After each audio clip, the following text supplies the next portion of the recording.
Hello friends, Bhagirath I S अकॅडमीच्या online प्लॅटफॉर्ममध्ये आपलं स्वागत आहे. आपण डेली करंट अफेअर्स आजच्या दिवशीचे काय काय महत्त्वाच्या बातम्या आहेत त्याबद्दल या सेशनमध्ये चर्चा करणार आहोत. 24 नोव्हेंबर 2022 आणि यामध्ये काय काय महत्त्वाच्या गोष्टी आपल्याला बघायला मिळतात. स्पेशली आपण बघतो की ह्या बातम्या ज्या आहेत आपल्याला वेगवेगळ्या ठिकाणी वेगवेगळ्या स्वरूपामध्ये कामात येतात. We can see the prelims paper, we can see the mains paper, की ज्यामध्ये आपल्याला या बातम्या वेगवेगळ्या पद्धतीने कामात येणार आहेत. सो एक्झॅक्टली यामधून फायदा काय होणार आहे when you see this session. यानंतर तुम्हाला कोणते प्रश्न असे असतील की ज्याची उत्तरं तुम्हाला लिहिता येतील, किंवा अजून काही अशा गोष्टी ज्या प्रिलिम्समध्ये महत्त्वाच्या आहेत, की असे प्रश्न कोणते प्रिलिम्समध्ये ऑलरेडी आलेले आहेत UPSC MPSC या वेगवेगळ्या परीक्षांमध्ये, तर ते प्रश्न देखील तुम्हाला या सेशनच्या नंतर सोडवता येऊ शकते. तर एक प्रश्न जो डेफिनेटली या सेशनच्या नंतर तुम्हाला ज्याचा आन्सर देता येणार आहे तो आहे अबाउट मालन्यूट्रिशन. मालन्यूट्रिशनवरती हा एक प्रश्न आपण बघतोय की ग्लोबल हंगर इंडेक्स आजच्याच न्यूजपेपरमध्ये एक आर्टिकलही आलेलं आहे याबद्दल. तर इथे प्रश्न काय आहे, in the context of India's performance under the global hunger index 2022 critically analyze the causes and consequences of malnutrition in India. हा एक सॅम्पल प्रश्न इथे ॲड केला आहे जो तुम्हाला त्या आर्टिकलच्या बेसिसवरती लिहिता येऊ शकतो. This is for 15 marks and 250 words. आणि जेव्हा तुम्ही अशा प्रकारचे प्रश्न लिहून बघणार आहात, जर प्रश्न 10 मार्काचा असेल तर तुम्ही जनरली 7 मिनिट वेळ तिथे घेतला पाहिजे तो लिहिण्यासाठी, आणि जर 15 मार्काचा प्रश्न असेल तर रफली 11 मिनिटाचा टाईम तुम्ही तिथे घेतला पाहिजे तो प्रश्न लिहिण्यासाठी. Now there are a lot of other questions which you can solve after this session, but mains oriented जर म्हटलं तर हा एक प्रश्न आपल्याला बघायला मिळेल जो आजच्या न्यूजपेपरमधून आपल्याला टॅकल करता येऊ शकेल. सगळ्यात पहिले आता बातम्या सुरू करू आपण. 3 महत्त्वाच्या बातम्या ज्या पिक केलेल्या आहेत त्यामधली पहिली बातमी आहे इस्रोबद्दल. 2 दिवसाआधीच इस्रोबद्दल एक बातमी ऑलरेडी बघितली होती आपण. आता इस्रोबद्दल अजून एक बातमी आलेली आहे की इस्रो काही सॅटेलाइट्स लॉन्च करते. मग आता हे सॅटेलाइट्स कोणते आहेत तर ओशनसॅट 3 आणि अजून 8 वेगवेगळ्या प्रकारचे नॅनो सॅटेलाइट आहेत जे शनिवारी इस्रो लॉन्च करणार आहे. आता जेव्हा आपण हे ओशनसॅट 3 हा सॅटेलाइट बघतोय, this is basically a satellite to observe the ocean surfaces. आणि एक प्रकारे आपण ह्या सॅटेलाइटला अर्थ ऑब्झर्वेशन सॅटेलाइट म्हणतो. दिस इज अर्थ ऑब्झर्वेशन सॅटेलाइट. मग आता एक्झॅक्टली बातमी काय होती की इस्रो आपली जी प्रीमियर स्पेस ऑर्गनायझेशन आहे, इट विल लॉन्च दी अर्थ ऑब्झर्वेशन सॅटेलाइट EOS-6, जे ह्या ओशनसॅट सिरीजमधला एक सॅटेलाइट आहे, अर्थ ऑब्झर्वेशन सॅटेलाइट EOS-6. आणि अजून 8 वेगवेगळ्या प्रकारचे नॅनो सॅटेलाइट आहेत जे इस्रो लॉन्च करणार आहे. मग आता हे एक्झॅक्टली कुठून लॉन्च होणार आहे, because when we talk about satellite, polar satellite launch vehicle हे पर्टिक्युलर लॉन्च व्हेकल आहे ज्याच्या थ्रू आपण हे सॅटेलाइट लॉन्च करणार आहे. स्पेसिफिक नंबर त्या लॉन्च व्हेकलचा काय आहे, PSLV C-54. मग या PSLV C-54 वरून आपण हे लॉन्च करणार आहोत. आणि आपलं जे लॉन्चिंग साईट आहे ती कोणती आहे तर Satish Dhawan space centre which is in Sriharikota. Sriharikota कुठे येतं, श्रीहरिकोटा आहे आंध्र प्रदेशमध्ये. आंध्र प्रदेशमध्ये आपल्याला श्रीहरिकोटा बघायला मिळतं. बेसिकली हे जे आयलँड आहे, this is island which separate the Pulicat lake from Bay of Bengal. Pulicat लेकला सेपरेट करते बे ऑफ बेंगॉलपासून. या आयलँडच्या जवळ एक महत्त्वाची आणि एक फेमस अशी जागा आहे. या आयलँडच्या जवळ कोणती जागा आहे तर Tirupati. So Tirupati is near this Sriharikota only. आणि इथे आपण बघतो की या सतीश धवन स्पेस सेंटरवरून आपण हे जे सॅटेलाइट्स आहेत ते लॉन्च करणार आहोत. मग आता हे वाचताना आपल्यासमोर एक महत्त्वाची टर्म येते किंवा नॅनो सॅटेलाइट काय असेल, what is this nano satellite. तर एक जर आपण बघितलं तर नॅनो सॅटेलाइट हे जे सॅटेलाइटचं क्लासिफिकेशन आहे ते आपल्याला एक इलॅबरेट वेमध्ये बघता येईल की वेगवेगळ्या प्रकारचे कोणते कोणते सॅटेलाइट आहेत. Because we can see here, सगळ्यात पहिलं तर हे EOS-6 जे आहे, it is basically 3rd generation satellite in the Oceansat series. हे ओशनसॅट सिरीजमधला सॅटेलाइट आहे आणि इस्रोने इथे म्हणलेलं होतं की हे PSLV C54 जे आहे launch vehicle, it will launch दी अर्थ ऑब्झर्वेशन 6 EOS 6 हा जो सॅटेलाइट आहे आणि 8 वेगवेगळ्या प्रकारचे नॅनो सॅटेलाइट इस्रो लॉन्च करणार आहे दोन वेगवेगळ्या सन सिंक्रोनस पोलार ऑर्बिटमध्ये. दोन वेगवेगळ्या सन सिंक्रोनस पोलार ऑर्बिटमध्ये हे सॅटेलाइट लॉन्च केले जातील. आता इथे दोन प्रश्न येतात. या बातमी ही छोटीच बातमी होती, वाचल्यानंतर दोन प्रश्न समोर येतात किंवा नॅनो सॅटेलाइट काय आणि हे सन सिंक्रोनस पोलार ऑर्बिट एक्झॅक्टली काय आहे. तर सगळ्यात पहिले जर आपण म्हटलं की नॅनो सॅटेलाइट बद्दल पहिले काही माहिती घेऊन घेऊ आणि त्यानंतर सन सिंक्रोनस पोलार ऑर्बिट काय. तर नॅनो सॅटेलाइट म्हणजे काय असते, कोणतंही असं सॅटेलाइट ज्याचं मास 1 किलो ते 10 किलोच्या दरम्यान आहे त्याला आपण नॅनो सॅटेलाइट म्हणतो. बऱ्याच वेळेस तुम्ही क्यूब सॅट नावाची टर्म ऐकलेली असेल, क्यूब सॅट. तर हे क्यूब सॅट जे आहे these are nothing but covered under the term nano satellite only, ज्यामध्ये आपण बघतो की वजन 1 ते 10 किलोच्या दरम्यान आहे तर त्याला आपण काय म्हणणार, नॅनो सॅटेलाइट म्हणणार. मग आता एक्झॅक्टली हे क्लासिफिकेशन काय. So we need to know this classification की कोणत्या आधारावरती आपण हे वेगवेगळे टर्म्स बघतोय. लाईक नॅनो सॅटेलाइट असतात, काही मायक्रो सॅटेलाइट असतात. तर एक्झॅक्टली ते काय आहे त्याबद्दल हा चार्ट एक महत्त्वाचा राहील. टाईप ऑफ सॅटेलाइट आणि मास. वेगवेगळे जे स्पेस ऑर्गनायझेशन्स आहेत, जसं आपण म्हटलं की युरोपियन स्पेस एजन्सी आहे, नासा आहे, इस्रो आहे, या वेगवेगळ्या एजन्सीजच्या वेबसाईटवरती आपल्याला अशा प्रकारचे क्लासिफिकेशन सहजपणे मिळून जातात. So let's see what is the exact classification here. सगळ्यात पहिले जर आपण म्हटलं की लार्ज सॅटेलाइट म्हणजे कोणते, असं ज्याचं वजन 1000 किलोपेक्षा जास्त आहे त्याला लार्ज सॅटेलाइट म्हणतात. देन मीडियम सॅटेलाइट जे 500 ते 1000 किलोच्या दरम्यान ज्यांचं वजन आहे. Then you are having small satellite ज्याचं वजन 500 किलोपेक्षा कमी आहे. आणि मग आता हे सगळे जे आपण क्लासिफिकेशन इथे बघणार these are basically under the small satellite term only. मग हे वेगवेगळे स्मॉल सॅटेलाइटचे प्रकार आहेत. जसं आपण म्हटलं की मिनी सॅटेलाइट आहे, 100 किलो ते 500 किलो दरम्यान वजन आहे. देन मायक्रो सॅटेलाइट आहे, 10 किलो ते 100 किलो दरम्यान वजन आहे. आणि आपले आत्ता जे बोलतोय आपण नॅनो सॅटेलाइट ज्याचं वजन आहे 1 किलो ते 10 किलो दरम्यान. सो हे क्लासिफिकेशन आपल्याला प्रिलिम्स एक्झामसाठी महत्त्वाचं राहू शकेल. त्याच्यानंतर कोणते सॅटेलाइट असतात, पिको सॅटेलाइट आहे, जसं 100 ग्राम ते 1 किलो दरम्यान ज्याचं वजन आहे. देन फेम्टो सॅटेलाइट 10 ग्राम ते 100 ग्राम वजन आहे. त्यानंतर ॲटो सॅटेलाइट 1 ग्राम ते 10 ग्राम वजन आहे. आणि शेवटी जर आपण म्हटलं झेप्टो सॅटेलाइट जे 0.1 ग्राम ते 1 ग्रामपर्यंत ज्याचं वजन आहे. So this is the basic classification that we need to no.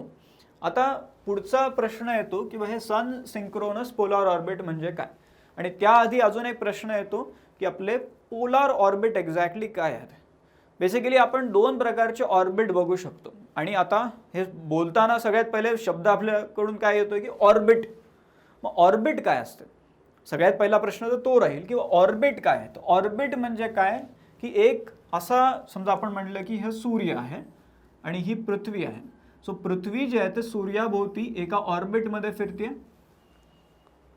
किंवा आपण म्हटलं की इथे पृथ्वी आहे आणि हा समजा चंद्र आहे, चंद्र पृथ्वीभोवती एका ऑर्बिटमध्ये फिरतोय. सो ऑर्बिट म्हणजे काय आहे, मग हा एक असा पाथ आहे, कर्व्ड पाथ आहे, ज्यामध्ये आपण बघतो की एक बॉडी दुसऱ्या बॉडीच्या अराउंड जे आहे ते मूव्ह करते. सो त्या पाथला आपण ऑर्बिट म्हणतो. So a curved path that an object in space.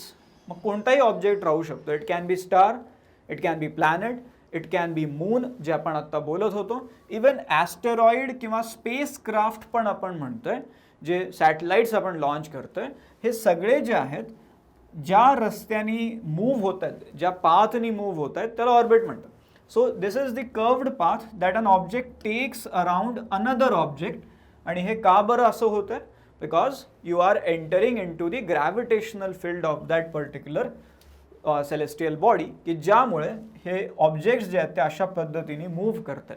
तर त्याला काय म्हणतात, ऑर्बिट म्हणतात. मग ही डेफिनेशन कुठे मिळते आपल्याला, it can be seen on the website of even European Space agency. तिथे आपल्याला क्लिअरली हे दिलेलं होतं. नाऊ आपली जी आत्ता आपण जे ऑर्बिटबद्दल बोलतोय सन सिंक्रोनस पोलार ऑर्बिट. मग सन सिंक्रोनस पोलार ऑर्बिट काय आहे. Before that we need to know की हे पोलार ऑर्बिट काय. What is this polar orbit. Polar orbit म्हणजे काय. सगळ्यात पहिले आपण म्हटलं की ही पृथ्वी, हे दोन पोल आहेत, नॉर्थ पोल आणि south pole. When you are having orbit around this north and south pole, त्याला आपण पोलार ऑर्बिट म्हणतोय. आणि हे जे आपण म्हणतो इक्वेटर आहे, so if you are having orbit around this equator, त्याला आपण काय म्हणतोय, इक्वेटोरियल ऑर्बिट म्हणतोय.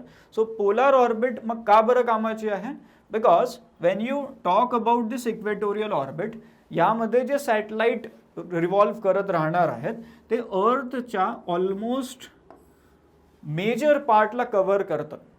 बट जर आपण कर्व्ड सरफेस अर्थचा बघितला तर काही भाग असा राहतो जो या सॅटेलाइट्समुळे कव्हर होऊ शकत नाही. जसं आपण म्हटलं की वरचा जो पोलार रिजन आहे तो त्या सॅटेलाइटमुळे कव्हर होऊ शकत नाही. का नाही होऊ शकत, कारण वरतून कर्व आहे. अर्थचा हा जो भाग आहे वरतून कर्व आहे. त्यामुळे इथे आपण बघतो की या पोलार रिजनसाठी स्पेसिफिकली आपण हे अशा प्रकारचे पोलार ऑर्बिट्स बघू शकतो की जे आपल्याला तो पोलार रिजनही कव्हर करून देतील and also they can cover this in between part of the earth.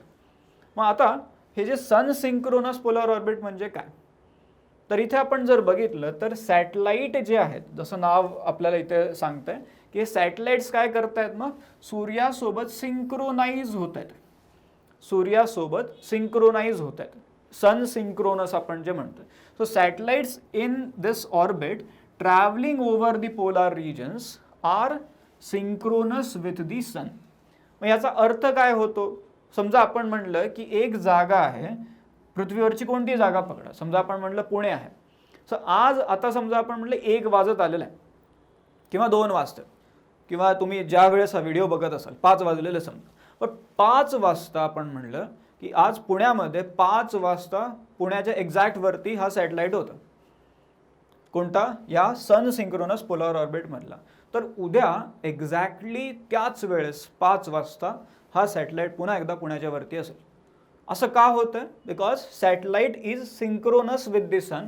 त्यामुळे सेम लोकल टाईमला तो सॅटेलाइट पुन्हा एकदा त्या ठिकाणी त्या जागेच्या वरती आपल्याला बघायला मिळेल.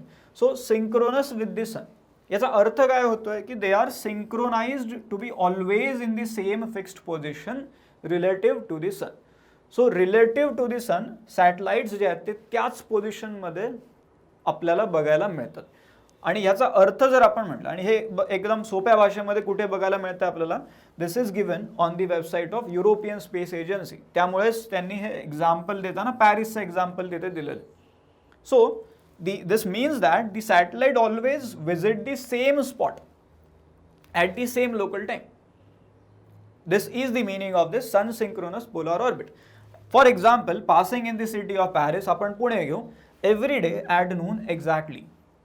आणि अशा ऑर्बिट्सला आपण काय म्हणतोय, सन सिंक्रोनस पोलार ऑर्बिट म्हणतोय. सो ही पहिली बातमी होती ज्यामधले 2 महत्त्वाचे जे क्वेश्चन्स होते ते आपण बघितले, किंवा नॅनो सॅटेलाइट म्हणजे काय आणि हे जे आपण आत्ता बोललो सन सिंक्रोनस पोलार ऑर्बिट म्हणजे एक्झॅक्टली काय आहे.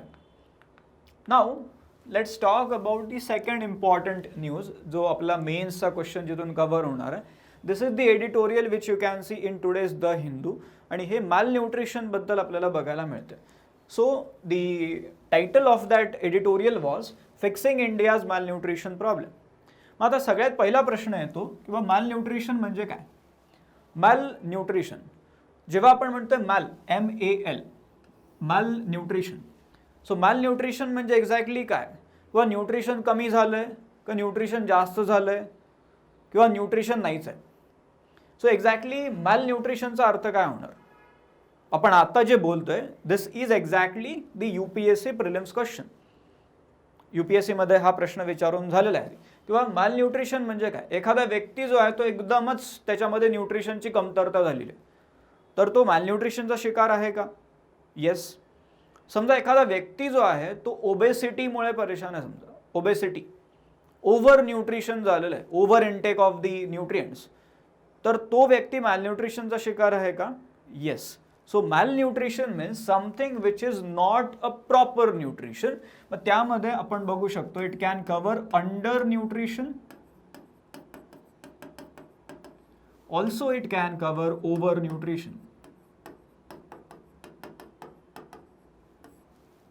हे दोन्ही गोष्टी आपल्याला मॅलन्यूट्रिशनमध्ये बघायला मिळतात. This is exactly the UPSC prelims question. मग आता इथे जे बोललं जात होतं किंवा मॅलन्यूट्रिशन कोणत्या कॉन्टेक्स्टमध्ये बोलत होतं, सगळ्यात पहिले तर ग्लोबल हंगर इंडेक्स 2022, त्यामध्ये इंडियाचा पुअर परफॉर्मन्स, हे एक कारण आहे. दुसरं एक कारण ते सांगतायत की आपल्याकडे ज्या स्कीम्स आहेत, ज्या स्कीम आपण यासाठी राबवतोय, त्या स्कीम्स तेवढ्या जास्त इफेक्टिव्ह नाही आहेत. मग इफेक्टिव्ह नाही आहेत तर का नाही आहेत आणि त्यासाठी आपल्याला अजून काय करण्याची गरज आहे, हे पूर्ण या आर्टिकलमध्ये त्यांनी डिटेलमध्ये कव्हर केलेलं आहे. सो इफ यू सी, सगळ्यात पहिले त्यांनी म्हणलेलं आहे की not only the key nutrition schemes under funded, किंवा त्याची फंडिंग जेवढी व्हायला पाहिजे तेवढी फंडिंग या स्कीमसाठी होत नाही आहे. ऑल्सो जे काही पैसे यामध्ये मिळत आहेत आपल्याला, या स्कीम्समध्ये जे काही पैसे अवेलेबल आहेत ते पैसे प्रॉपरली तुम्ही युटिलाइज करत नाही आहात. एक तर पैसे कमी आहेत स्कीम्समध्ये, दुसरं जे आहेत त्याला पण नीट युटिलाइज केलं जात नाही आहे. असा हा पूर्ण या एडिटोरियलमधला एक कन्सर्न आहे. सगळ्यात पहिले ते म्हणतात ग्लोबल हंगर इंडेक्स 2022, जे कोण रिलीज करते, this is released by Concern Worldwide, आणि दुसरं आहे वेल्थ हंगर लाईफ. सो या दोन ऑर्गनायझेशन्स मिळून हे ग्लोबल हंगर इंडेक्स 2022 रिलीज करतात. आणि यामध्ये जर आपण म्हणलं की इंडियासाठी अनवेलकम अशी बातमी आहे, किंवा आपण जास्त खुश नाही होणार ही बातमी ऐकून, किंवा आपला रँक जो आहे तो इथे किती आहे तर 107 रँक आहे आपला. सो इंडिया रँक्ड 107, आणि किती देश होते, 121 होते. मग 200 असले असते तर वेगळी गोष्ट, बट 107 रँक कुठून आलं, 121 देशांमधून 107 रँक आहे आपला. This is the poor performance of India in this entire hunger issue. आता हंगर म्हटल्यावरती सिलेबसमध्ये कुठे आपल्याला बघायला मिळते, तर GS1 मध्ये आपल्याला पॉवर्टी अँड हंगर हा टॉपिक बघायला मिळतोय. Even in GS2 you can C poverty and hunger बद्दल आपल्याला सिलेबसमध्ये मेन्शन आहे. सो GS1 ॲज वेल ॲज GS2 दोन्हीमध्ये हा टॉपिक जो आहे तो आपल्याला बघायला मिळेल. सो इथे जर आपण म्हणलं की ग्लोबल हंगर इंडेक्स जे आहे यामधला इंडियाचा पुअर परफॉर्मन्स, त्यामुळे मालन्यूट्रिशनचा प्रॉब्लेम जो आहे तो पुन्हा एकदा समोर आलेला आहे. मग आता ग्लोबल हंगर इंडेक्स बद्दल त्यांनी ब्रीफली सांगितलेलं होतं, it is an indicator of nutrition, आणि स्पेशली हे चिल्ड्रन रिलेटेड जे मालन्यूट्रिशनचे प्रॉब्लेम्स आहेत त्याला टॅकल करण्यासाठी किंवा त्याला रेकग्नाइज करण्यासाठी हे ग्लोबल हंगर इंडेक्स आपल्याला बघायला मिळतं. So particularly among children we are talking about, आणि इथे वेगवेगळे जे मुद्दे आहेत, स्टंटिंग, वेस्टिंग, मॉर्टॅलिटी, हे वेगवेगळे मुद्दे आपल्याला या global hunger index under cover झालेले दिसतात. मग आता स्टंटिंग, वेस्टिंग म्हणजे काय, स्टंटिंग म्हणजे काय, किंवा वयाच्या हिशोबाने हाईट कमी आहे. वेस्टिंग म्हणजे काय, किंवा तुमच्या हाईटच्या हिशोबाने तुमचं वजन कमी आहे. So this is nothing but stunting and wasting. मॉर्टॅलिटीबद्दल ते बोलतात, किंवा चिल्ड्रन्सची किती प्रमाणामध्ये डेथ होती आहे. Also they talk about the calorific deficiency, और in one sense under nutrition हा एक इंडिकेटर आपल्याला या ग्लोबल हंगर इंडेक्समध्ये बघायला मिळतो. मग आता काही वेळेस आपण बघतोय की हे जे इंडिकेटर्स आहेत, समजा इथे आपण म्हणलं की हे इंडिकेटर्स आहेत ग्लोबल हंगर इंडेक्सचे. एक इंडिकेटर आहे अंडर नरिशमेंट, दुसरा आहे चाइल्ड स्टंटिंग, तिसरा आहे चाइल्ड वेस्टिंग, चौथा आहे चाइल्ड मॉर्टॅलिटी. अंडर नरिशमेंट कोणामध्ये येऊ शकते, समजा ॲडल्ट लोकांमध्ये पण आपल्याला अंडर नरिशमेंट बघायला मिळेल. बट बाकी जर आपण म्हटलं हे तीन जे इंडिकेटर्स आहेत तिन्हीमध्ये चाइल्ड रिलेटेड प्रोव्हिजन्स आहेत. त्यामुळे जेव्हा पण दरवर्षी आपल्याला बघायला मिळेल की जेव्हा ग्लोबल हंगर इंडेक्स रिलीज होती त्यावेळेस इंडियाचं असं म्हणणं पडतं की हे जे आमचा रँकिंग जो आहे, आपला जो 107 रँक आलेला आहे, तो एक रिअल सिनारिओ इंडियामधला मेन्शन किंवा रिअल सिनारिओ इंडियामधला तो टॅकल करत नाही, किंवा तुम्ही जे 107 जो आमचा रँक दाखवलेला आहे तो भारतामधली खरी परिस्थिती दाखवत नाही, असं इंडियन गव्हर्नमेंटचं यामध्ये ओपिनियन राहते. आणि त्यामध्ये बऱ्याच वेळेस आपण बघतो की इंडियाने क्रिटिसाइजही केलेलं आहे ग्लोबल हंगर इंडेक्सला, की ह्याला ग्लोबल हंगर इंडेक्स का म्हणता, याला चाइल्ड हंगर इंडेक्स का नाही म्हणत. Because out of 4 indicators that you are using, 3 जे आहेत ते चाइल्ड रिलेटेड आहेत. सो त्यामुळे इथे आपण बघू शकतो की इंडिया नेहमी जेव्हा पण हे रिलीज होणार आहे त्यानंतर आपण बघू शकतो की India from the government side they are criticising the entire ranking. But जर आपण म्हटलं की ठीक आहे इंडिकेटरमध्ये काही प्रॉब्लेम असतील, बट याचा अर्थ असा तर नाही आहे की इंडियामध्ये ॲट दी फाउंडेशनल लेवल सगळ्या गोष्टी ज्या आहेत त्या Wien you talk about the nutrition त्या एकदम व्यवस्थित आहेत. मग हे दाखवणारं अजून एक आपल्याकडचं स्वतःचं रँकिंग आहे किंवा स्वतःचा एक रिपोर्ट आपण रिलीज जो करतो, फेमस रिपोर्ट आहे नॅशनल फॅमिली हेल्थ सर्वे. सो हा जो 5वा रिपोर्ट होता नॅशनल फॅमिली हेल्थ सर्वेचा 2019 ते 21च्या दरम्यान जो रिपोर्ट आलेला होता, it reported that in the children below the age of 5 years, 35.5% were stunted. 35.5% stunted आहेत. त्यानंतर 19.3% वेस्टिंगचे त्यांना सिम्पटम्स आपल्याला बघायला मिळतात. And then 32.1% are underweight. त्यामुळे आपण डायरेक्टली ह्याला असं नाही करू शकत की नाही हे चुकीचंच आहे म्हणून, जे रँकिंग आलेले ते चुकीचे. Though there can be some kind of issues in that, but आपल्याकडे परिस्थिती जी आहे ती क्रिटिकल आहे हे तरी आपल्याला इथे अंडरस्टँड करून घ्यावं लागणार आहे. मग एक्झॅक्टली यामध्ये हे जे इंडिकेटर्स आहेत, under nourishment, child stunting, child wasting आणि child mortality, on that topic only आपण बघू शकतो की UPSCने 2016मध्ये हा प्रश्न विचारला होता. जेव्हा हा प्रश्न विचारला होता त्यावेळेस ही इंडेक्स बनवण्यामध्ये अजून एक ऑर्गनायझेशन कंट्रीब्यूट करत होतं. आता कोण कोण आहे? कन्सर्न वर्ल्ड वाईड नावाची एक ऑर्गनायझेशन आहे आणि दुसरी आहे आपलं जे आपण म्हणलं की वेल्थ हंगर लाईफ. आणि यामध्ये तिसरी एक ऑर्गनायझेशन होती international food policy research institute, जे 2016 जेव्हा हा प्रश्न विचारला गेला होता त्यावेळेस ही जी इन्स्टिट्यूट आहे ते पण या प्रोसेसमध्ये इन्व्हॉल्ड होते. मग प्रश्न काय होता?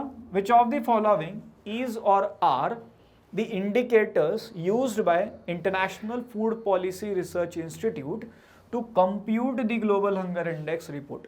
कोणते इंडिकेटर्स यूज केले जातात? मग एक अंडर नरिशमेंट दिलेलं आहे, चाइल्ड स्टंटिंग आहे, चाइल्ड मॉर्टॅलिटी आहे आणि तुम्हाला उत्तर याचं सांगायचं. So just see the question. काय उत्तर असू शकेल? Under nourishment, child stunting, child mortality. आता यांनी काय विचारले, करेक्ट आन्सर काय आहे? आणि इथे जर आपण बघितलं तर मागच्या स्लाइडमध्ये अंडर नरिशमेंट दिसतंय, चाइल्ड स्टंटिंग दिसतंय, चाइल्ड मॉर्टॅलिटी पण आपल्याला बघायला मिळते. सो येस, हे तिन्ही जे आहेत ते इंडिकेटर्स आपल्याला बघायला मिळतात. सो इथे ऑप्शन्समध्ये 1, 2 and 3 that is option C is the right answer. Right. Now काय काय एक्झॅक्टली कन्सर्न्स आहेत मग माल नरिशमेंटबद्दल किंवा माल न्यूट्रिशनबद्दल? तर गव्हर्नमेंट स्कीम्स जे आहेत ते प्रॉपरली त्यांचं काम करत नाही आहेत असं आपण इथे बघू शकतो. That government schemes properly implement होत नाही आहेत. आणि का नाही होत आहेत? तर त्यामध्ये आपण बघतोय की फंडिंगचा इश्यू आहे. These are underfunded kind of schemes. 2-3 स्कीम्सचं त्यांनी उदाहरणही दिलेलं आहे. जसं आपण म्हणलं की सक्षम अंगणवाडी, दुसरी एक स्कीम आहे Prime Minister's overarching scheme for holistic nutrition, Poshan 2.0 scheme. या 2 स्कीम्सबद्दल ते बोलतात, जे कोणाला टार्गेट करतात तर adolescent girls, pregnant women, nursing mothers आणि चिल्ड्रन बिलो 3 years. या सेक्शन्सला टॅकल करण्यासाठी, या सेक्शन्सला आयडेंटिफाय करून त्यांना न्यूट्रिशन पुरवण्यासाठी या स्कीम्स आपण आपल्या देशामध्ये राबवतोय. पण आता इथे जर आपण बघितलं तर याचं बजेट काय आहे? हे जे पोषण स्कीम आहे, पोषण 2.0, याचं बजेट काय आहे? तर फायनान्शियल इयर 2022-23 मध्ये 20,263 करोड बजेट आपण इथे ठेवलेलं आहे. 2022-23 साठी 20,263 करोड बजेट आहे, which is less than 1% more than the actual spending in last year. आता मोस्टली काय होणार आहे या वर्षी आणि पुढच्या वर्षी? या वर्षी समजा तुम्ही काही बजेट तिथे ठेवलेलं आहे, तर पुढच्या वर्षी जे बजेट असेल ते ॲटलिस्ट तुम्ही काही असा फॅक्टर तर कन्सिडर करणार की या एका वर्षामध्ये अजून काही लहान मुलांचा जन्म झाला असेल, लहान मुलींचा जन्म झाला असेल, आणि तो फॅक्टर इथे लक्षात न घेता बजेट जे आहे ते एकदम मायनर अमाऊंटमध्ये त्यांनी वाढवलेलं होतं. This is the one concern which they are talking about की 20,263 करोड जर बजेट आहे, which is less than 1% more than the actual spending जे 2020-21च्या फायनान्शियल इयरमध्ये आपण बघतो. म्हणजे 2 वर्षामध्ये तुम्ही जे वाढ केलेली which is less than 1% growth in the budget in 2 years is very minor. So this increase of less than 1% over the period of 2 years, हा जो इन्क्रीज आहे तो 1% कमी आहे. म्हणजे 2 वर्षामध्ये बजेट तुमचं बऱ्यापैकी वाढायला पाहिजे होतं. But this is not happening. Also the other flagship scheme they talk about mid day meal, जे पीएम पोषण नावाची जे नवीन स्कीम आहे, ज्याला आता आधी जे नाव होतं मिड डे मील स्कीम नाव होतं, आता याबद्दलही तेच झालेलं आहे किंवा फंडिंग जे आहे ते प्रॉपरली झालेलं नाही आहे. बिकॉज 2022-23 बजेट याचं किती आहे, 10,233.75 करोड, आणि जे 21% कमी आहे 2020-21च्या बजेटपेक्षा. म्हणजे 2 वर्षामध्ये जे बजेट आपण म्हणतो की 2 वर्ष आधीचं आणि आत्ताचं, त्यामध्ये 21% फरक आहे. This shows that the schemes are largely under funded. आणि मग इथे अजून काही मुद्दे आपल्याला दिसतात किंवा इन्स्टिट्यूशनल लेवलवरती पण प्रॉब्लेम्स आहेत. Because over 50% of child development project officers जे या स्कीमच्या अंडर अपॉइंट केले जातात, चाइल्ड डेव्हलपमेंट प्रोजेक्ट ऑफिसर, ते या पोस्टच वॅकंट आहेत. मोर दॅन 50% पोस्ट जे आहेत ते वॅकंट आहेत in various states like Jharkhand, Assam, Uttar Pradesh, then Rajasthan. यामधून अजून एक प्रॉब्लेम आपल्याला काय दिसतो, एक आहे फंडिंगचा प्रॉब्लेम, दुसरा प्रॉब्लेम आहे there is severe man power constraints. There are severe man power constraint की ज्यामुळे या स्कीम्सला सक्सेसफुली इम्प्लिमेंट करता येत नाही. हा एक प्रॉब्लेम झाला. त्यानंतर सोशल ऑडिटबद्दल आपण बोलतो. मोस्टली काल आपण जे मनरेगाबद्दल बोलत होतो त्यामध्ये आपल्याला सोशल ऑडिट बघायला मिळतं.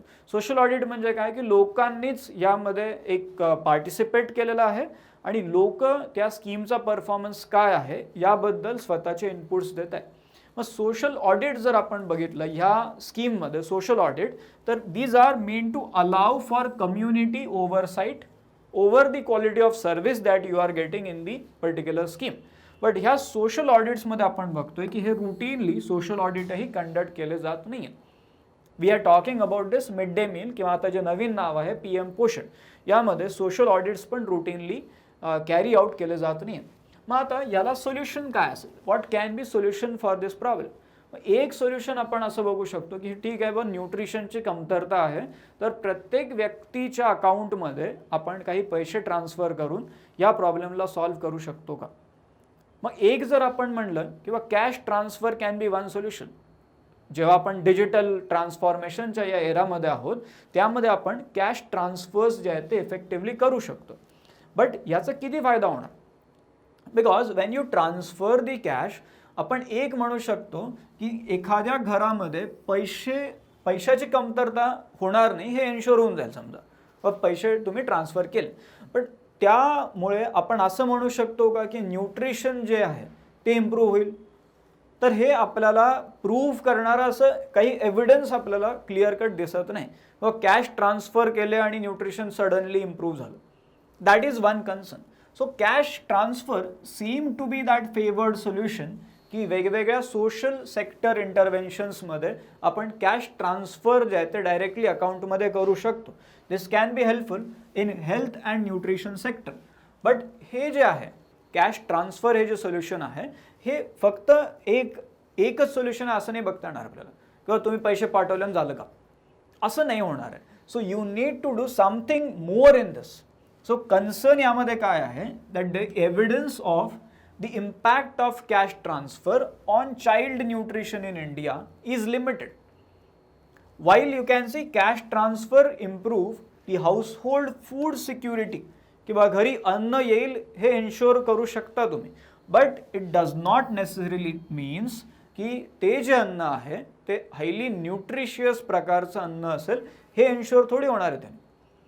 So for that you need to have some more efforts in this regard की child nutrition ज्यामध्ये इम्प्रूव्ह होईल.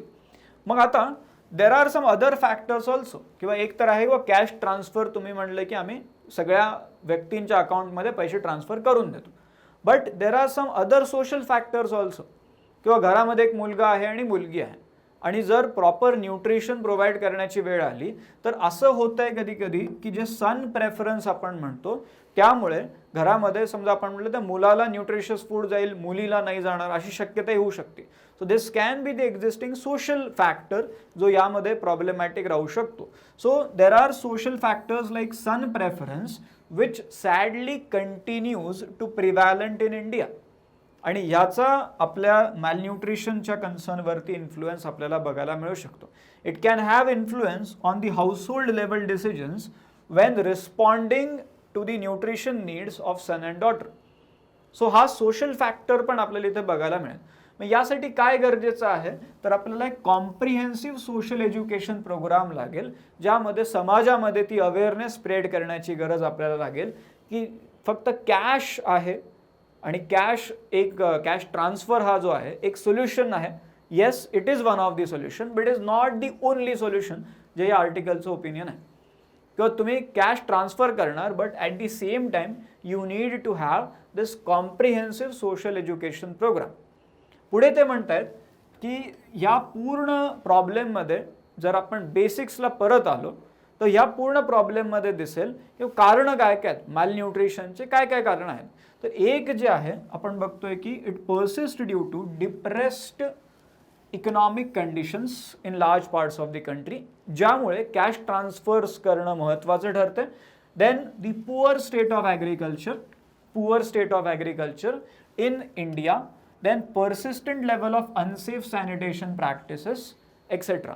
सो हे काही कारणं ते सांगतायत की ज्यामुळे मॅलन्यूट्रिशन आपल्याकडे बघायला मिळते.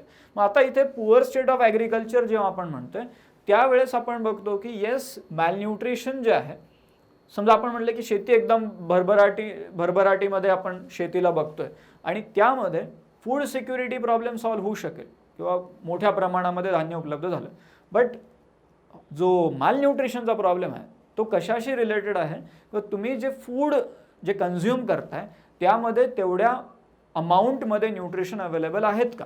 आणि तो प्रॉब्लेम जो आहे तो आपल्याला इथे बघायला मिळू शकतो की poor state of agriculture in India, then persistent level of unsafe sanitation practices, या वेगवेगळ्या गोष्टी ज्या आहेत या मॅलन्यूट्रिशनसाठी कारणीभूत राहू शकते.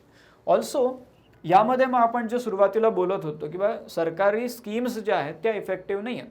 मग त्या का नाही आहेत तर त्यासाठी आपल्याला काय लागणार आहे, द लोकल गव्हर्नमेंट्स जे आहेत आणि लोकल लेवलवरती कम्युनिटी जी आपण म्हणतोय त्यांचं पार्टिसिपेशन यामध्ये खूप मोठ्या प्रमाणामध्ये आपल्याला अपेक्षित आहे. कालही आपण बोलत होतो की local governments in this carbon neutrality, तसं इथे आपण बघू शकतो किंवा लोकल गव्हर्नमेंट्स जे आहेत ते मॅलन्यूट्रिशन प्रॉब्लेमला टॅकल करण्यासाठी महत्त्वाचा रोल त्यांना प्ले करावा लागणार आहे. आणि यामुळे काय होणार आहे तर आपल्याला दिसेल की प्रॉपरली एखाद्या भागामध्ये ज्या पद्धतीचे इंटरव्हेन्शन्स पाहिजे ते इंटरव्हेन्शन्स आपल्याला इथे इम्प्लिमेंट करता येतील. सो टेलर्ड न्यूट्रिशन इंटरव्हेन्शन्स, किंवा एखाद्या भागामध्ये वेगळी गरज असेल, दुसऱ्या भागामध्ये वेगळी गरज असेल, डायरेक्टली असं तर होणार नाही किंवा सेंट्रल गव्हर्नमेंटने म्हटलं ही स्कीम आहे सगळीकडे सारखीच इम्प्लिमेंट करा, बट वेगवेगळ्या भागामध्ये कंडिशन्स वेगवेगळे आहेत.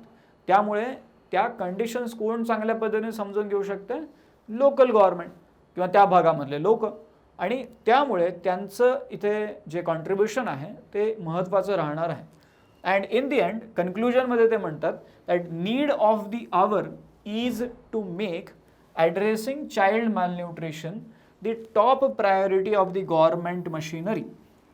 आणि जेव्हा आपण गव्हर्नमेंट मशिनरी हा शब्द वापरतोय त्यामध्ये they are talking about the local government, they are talking about the state government and they are talking about the central government also. आणि हे जे आहे असं नाही होणार आहे की एखादा आठवडा तुम्ही वेगवेगळ्या प्रकारचे कार्यक्रम राबवत राहिले किंवा एखादा दिवस डिसाईड करून टाकला की हा दिवस जो आहे हा आपण मॅलन्यूट्रिशनला टॅकल करण्यासाठी आपण साजरा करत राहू. हे जे इनिशिएटिव्ह आहेत हे त्यांचं म्हणणं आहे की ऑल इयर अराउंड वर्षभर चालत राहिलं पाहिजे, यामध्ये लोकांना मोठ्या प्रमाणामध्ये इन्व्हॉल्व करून घेतलं पाहिजे आणि ह्या प्रॉब्लेमला आपली टॉप प्रायोरिटी म्हणून आपण ठेवलं पाहिजे, असं या आर्टिकलमध्ये त्यांनी सांगितलेलं होतं. सो हे आर्टिकल आपल्या GS1 GS2 या दोन्ही पेपर्ससाठी महत्त्वाचं आर्टिकल राहणार आहे. आता येऊ पुढच्या बातमीकडे. तिसरी बातमी जी होती त्यामध्ये बेसिकली कल्चरमधून आपण ही बातमी बघू शकतो. Though in our culture we read about Buddhism, त्यामध्ये अजून एक टॉपिक जो आहे तो तिबेटन बुद्धिझम, आणि त्या रिलेटेड हे आर्टिकल किंवा छोटी बातमी होती जी आपल्याला काही प्रिलिम्स रिलेटेड गोष्टी क्लिअर करण्यामध्ये हेल्पफुल राहू शकेल. Buddhist sect finds reincarnation of famous Rinpoche, आणि त्यांचं हे ट्रेडिशनल प्रॅक्टिस आहे की ते आयडेंटिफाय करतात की कोण रिइन्कारनेट झालेला आहे ॲज फेमस रिनपोचे. रिनपोचे कोण आहेत तर त्यांचे गुरु आहेत. So in Tibetan Buddhism you see rinpoche are nothing but the guru. मग आता एक सिग्निफिकंट डेव्हलपमेंट त्याला म्हटलं गेलेलं आहे तिबेटन बुद्धिस्ट सर्कलमध्ये की निंग्मा सेक्ट जो आहे, कारण तिबेटन बुद्धिझममध्ये आपण बघतो की 4 प्रकारचे सेक्ट आहेत. एक आहे निंग्मा, एक आहे गेलुग्पा, देन साक्या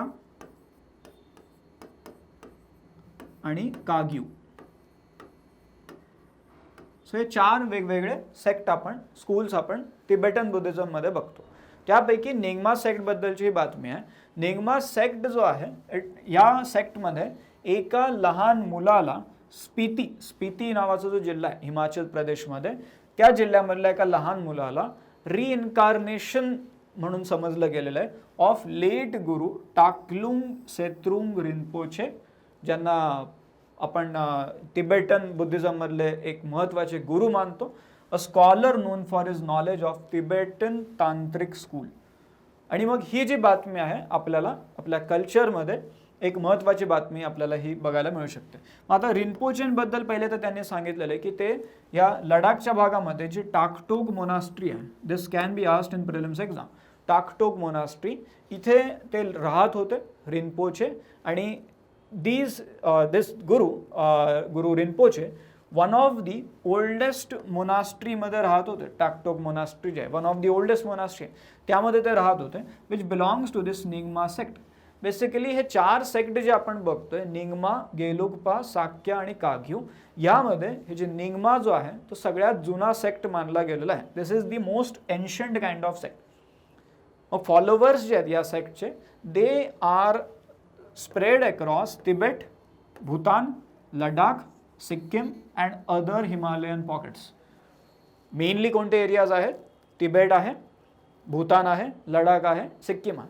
सो त्यामुळे हा जो भाग आहे हा आपल्या कन्सर्नचा आहे. असं नाही की वेगळ्या भागामधलं दुसऱ्या देशातलं काही आहे म्हणून, आपल्या कन्सर्नचा भाग आहे, त्यामुळे आपल्याला माहिती असणं गरजेचं आहे. So this is nothing but गुरु रिनपोचे. आणि हा लहान तो मुलगा आहे ज्याला रिइन्कार्नेशन इथे समजला गेलेला आहे of Guru Rinpoche. Now talking about the Nyingma sect first. Nyingma sect जो आहे सगळ्यात पहिले जर आपण म्हटलं हा जो सेक्ट आहे तिबेटन बुद्धिझम मध्ये आपण बघतोय, दिस इज दी ओल्डेस्ट, म्हणजे क्लिअर कट आपण म्हणतोय हे अमॉंग वगैरे नाही, तर ओल्डेस्ट अमॉंग दी 4 स्कूल्स जे आपण आता 4 स्कूल्स ज्या बोलत होतो त्या सगळ्यामध्ये सगळ्यात जुना जो आहे तो हा निंग्मा सेक्ट आहे. This is oldest and the second largest after the Gelugpa sect. Oldest आहे आणि गेलुग्पा सेक्ट नंतर सेकंड लार्जेस्ट हा सेक्ट आहे. आता याचा अर्थ जर आपण म्हटलं निंग्मा, तिबेटी भाषामध्ये याला काय म्हणतात? एन्शंट म्हणतात. आणि 8व्या शतकामध्ये आपण याचे रूट्स बघू शकतो starting from the 8th century. आता या सेक्टला जर आपण बघितलं, हा प्रिलिम्समध्ये विचारला जाऊ शकतो प्रश्न. Nyingma sect it is also non as red hat sect. Basically 2 प्रकारचे सेक्ट आपल्याला विदिन तिबेटन बुद्धिझम बघायला मिळतात, ज्यामध्ये हे 4ही क्लासिफाय झालेले आहेत. एक आहे रेड हॅट सेक्ट आणि दुसरं आहे येलो हॅट सेक्ट. तर हा जो निंग्मा सेक्ट आहे हा रेड हॅट सेक्ट आहे, कारण ह्याचे जे फॉलोवर्स आहेत ज्याला लामा आपण म्हणतो, लामाज वेअर रेड रोब अँड हॅट, आणि त्यामुळे याला रेड हॅट सेक्ट म्हणलं जाते. सो निंग्मा सेक्टबद्दल आपण बोलतो. ऑल्सो या सेक्टमध्ये आपण बघतो की हे जे टीचिंग्स आहेत यांचे, these are based on the teachings of their guru Padmasambhava. पद्मसंभवा म्हणजे कोण? आता हा एक महत्त्वाचा प्रश्न आहे. पद्मसंभवा कोण आहे?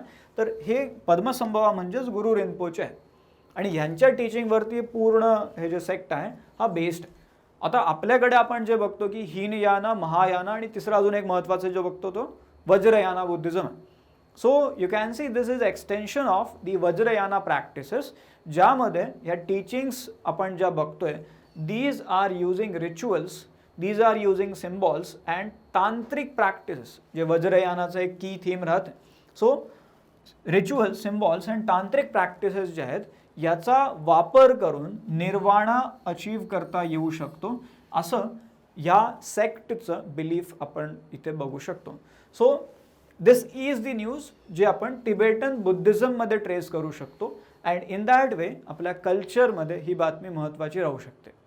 सो इथपर्यंत आपण या 3 ज्या बातम्या बघितल्या या 3 बातम्यांमध्ये एक बातमी जे मेनसाठी खूप जास्त महत्त्वाची राहील आणि 2 बातम्या अशा की ज्या प्रिलिम्समध्ये आपल्याला वेगवेगळ्या प्रकारे ज्यामधून प्रश्न विचारले जाऊ शकतील. सो ह्या वेगवेगळ्या बातम्या आपण आजच्या न्यूजपेपरमधून कव्हर केलेल्या आहेत. आपल्या पुढच्या सेशनमध्ये अशाच काही बातम्या घेऊन आपण पुन्हा भेटू. थँक्यू.